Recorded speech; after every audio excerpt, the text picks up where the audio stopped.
As the century began, Americans from all walks of life sought to make sense of the political and social events swirling around them. They turned to newspapers. In 1909, there were 2,600 dailies across America, more than at any time before or since. There were papers that were pitched pretty much toward the working class.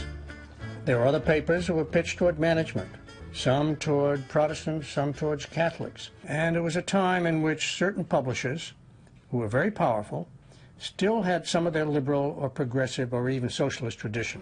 So you got this mix that we haven't seen since that time.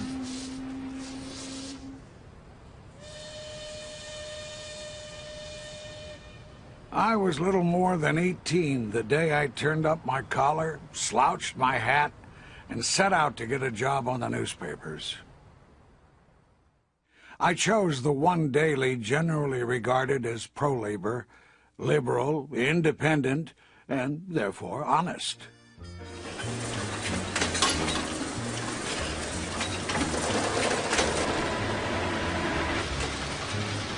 The city editor took me on for $3.50 a week and assigned me to the police beat. There was the son of the largest department store owner, and he thought all the girl clerks belonged to him. He'd invite them up for dinner to his apartment and take them to bed. And a lot of them realized that their future employment and their living, their wages depended on it, and they went, and he had a great time, and he took a different girl every week. And of course, he came across one who fought him off, and then had him in court charging him with attempted rape. Somewhere in the slums of the North Side or Allegheny, I found the girl and spoke to her. I noted the poor wooden house, the human interest contrast of poverty and riches. I noted the tears, the story of temptation, struggle, rape. I wrote it all, and with feeling, perhaps even a trace of social conscience, and gave it to my editor.